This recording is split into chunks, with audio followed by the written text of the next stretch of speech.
Welcome to Star Wars, a musical journey. A celebration of 3 decades and 6 extraordinary films. Tonight, you will see George Lucas's breathtaking images as you've never experienced them before. And you will hear the legendary music of John Williams thrillingly recreated especially for you. Great run through, everybody. Let me try that again. Let's bring the roller back in. We're going to reset for the top of the show. As soon as the drapes are set, we're going to run it from the top without intermission. Let's get set, because I don't want to lose any orchestra. We're going to run this thing. Just pay attention. All right, let's lose the intermission card. We ready, Dirk? Maestro. And roll it.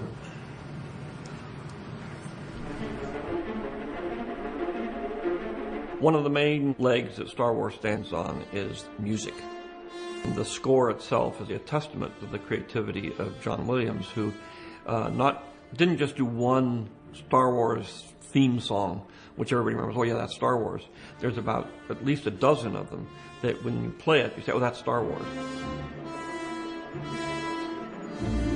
Around the time of Episode 3, we had the idea to do a spectacular Star Wars concert that married the music, the wonderful music from all 6 films, with these amazing visuals. By a great coincidence, Another Planet came to us. We started talking with Lucasfilm about the idea of touring the films of Star Wars and the great music of John Williams with an exhibit.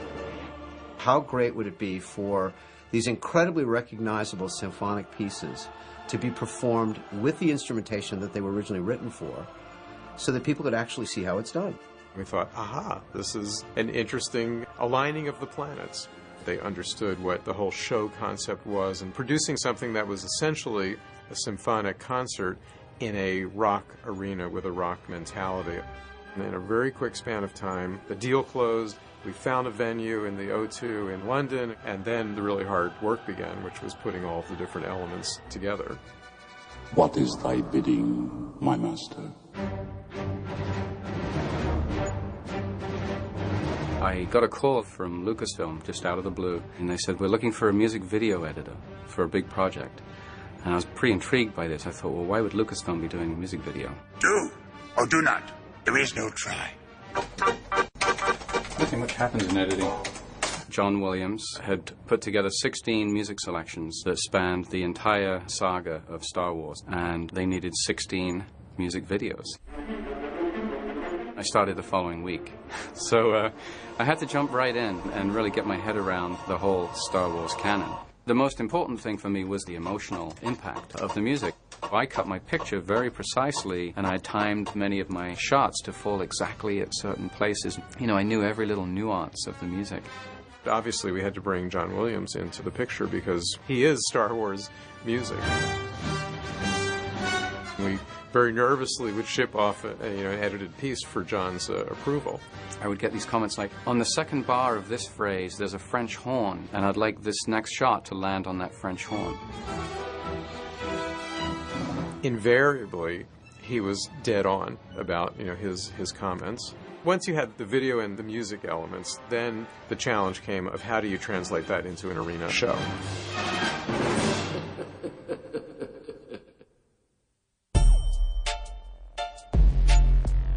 This is our first technical run-through with video and lighting. We're going to make some very clean notes about times where it's disorienting to you. Please bear with us because obviously we haven't had a chance to really run this with an orchestra. There's some lights going on behind you, and you're not on stage when those lights are on, so I apologize if I fry you just a little bit. The fact that we're rehearsing on the George Lucas stage and that the original Star Wars was shot at Elstree Studios and that John Williams scored the films here in London, when you look at it, it seemed a natural choice.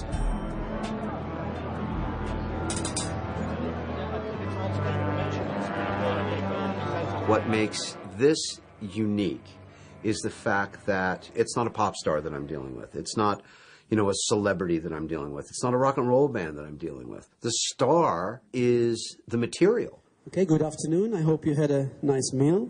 We go back to the first act, to number 3. The films are going to be on this screen with a 100-piece orchestra and a 30-piece choir singing live to these images. How on earth do you get that many people to really nail rhythmically what's happening with the pictures? So 2 tempo changes we should maybe mark, and all the other tempo changes we will see while I'm conducting.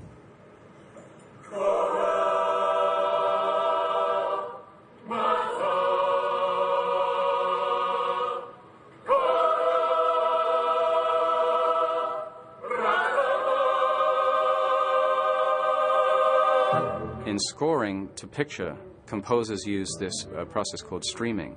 What happens in the live show is there's 2 monitors. There's the main big screen that the audience sees, and then there's an identical feed to a smaller monitor in front of the conductor, which is his cues to keep the orchestra on time.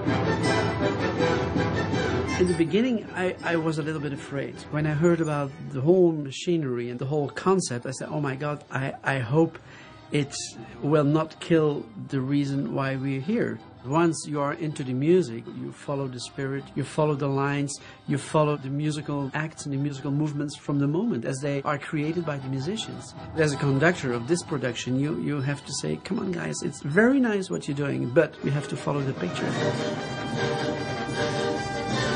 The first time I got to see an orchestra do this, I was absolutely blown away. I started thinking, this music is live. By the time they've had a few rehearsals, it's going to be amazing.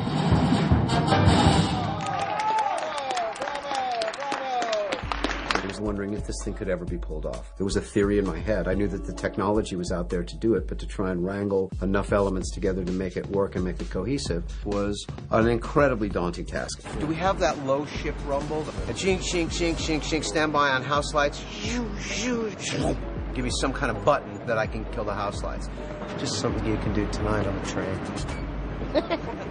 I think we have 112 mics out here. There's room to grow, let's put it that way. I have a 256 inputs, so I'm not even halfway. We have overhead microphones and the Star Destroyers. These do probably half the job. There's nothing up there that hasn't gotten a Star Wars touch to it. The conductor's podium that he's standing on, his stand, the faces of the orchestra platforms, with the lights and the lasers and all the elements, the audience is pulled into the universe of Star Wars rather than just watching something. Simon, we're going to test some lasers and make sure we're not going to kill anybody. Just missed. What I try and do is create an environment that is non-venue specific. That once the lights go out, you could be anywhere.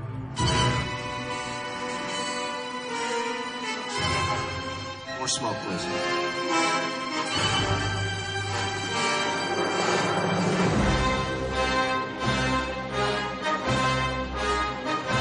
As I came in the first time and I saw the big screen, the size of the screen, I got tears in my eyes. It's enormous, right? Enormous. Yeah, enormous. Yeah. It is 60 feet across and it's 29.6 high. It's a 1.5 million pixel true high-def display.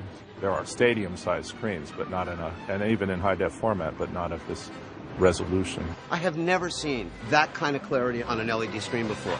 Ewan McGregor's got his hands up. It looks like they were in the pool because you can see the little wrinkles in their fingers. You've never seen that on LED. You don't see it on projection. We wouldn't do it justice unless we could present the movies in high definition. So this is the first presentation of clips from all 6 movies in high definition.